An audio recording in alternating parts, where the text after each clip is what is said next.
And He is faithful to His promises. Ang pangako ng Panginoon ay napakaganda para sa lahat. Dahil yun ang gusto ng Panginoon. Because He is the light.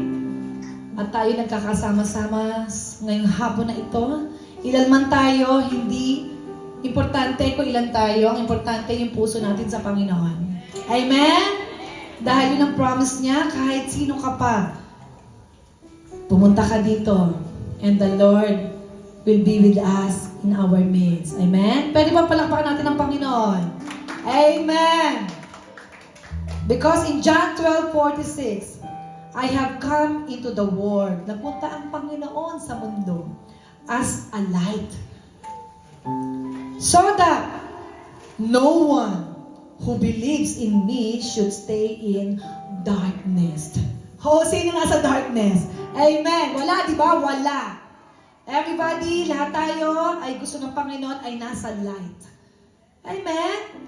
Lahat na tayo ay nasa liwanag. Ayan, wala tayong English, ano nga yun, ha? So, it's hard to tell na ang Panginoon ay hindi natin kasama. Kasama natin siya every minute. Amen? Palakpakan natin si Lord. And He said in John chapter 13, verse 34, anong sabi niya? Because this man is a love man. Araw ba ng pag-ibig? Ngayon lang ba? Is this because of February? Ngayon lang ba? Hindi. Ang pag-ibig ay, ano? Every day, every minute. Kasi ang Panginoon, lahat ng oras ay ibinibigay niya para tayo ay mahalin. Amen?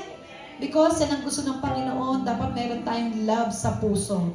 Because love is the greatest of them all. At anong sabi sa John 13 verse 34? My children, ayan na, John 14 verse 33 to 34. My children, I will be with you only a little longer. You will look for me. And just as I told the Jew, so I tell you now, where I'm going, you cannot come. Verse 34, a new command I give to you.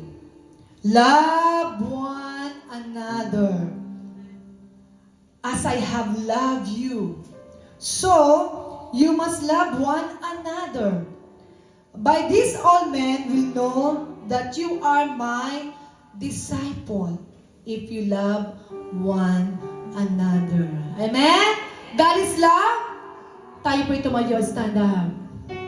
Amen. God is love. Love one another as I have loved you. Ayan, uulitin ko. So you must love one another, and by this all men will know that you are my disciple if you love one another. Amen? Do you love your seatmate in the right, in the left, at the back, in front? Do you love? Do you love them? So love them, yun ang sabi ng Panginoon, because that is the command of the Lord. Amen.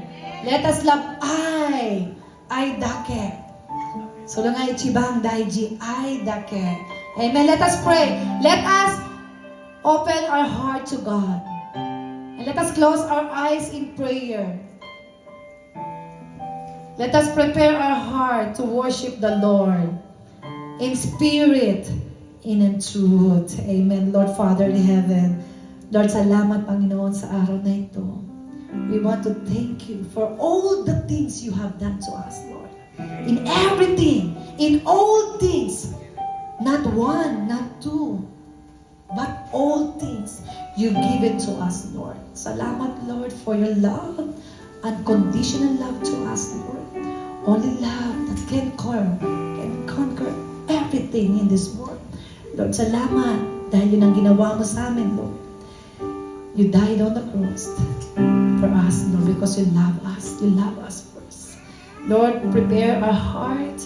Lord, open our heart, our mind, Lord, to you, to your word, the message today. Because this is our love, the series of love, Lord. And this is the definition of our love to you, Lord. To be here today, to worship you, to give you praise, in the mighty name of our Lord Jesus Christ. Ang lahat ay magsabi ng Amen. Amen. Palakpakan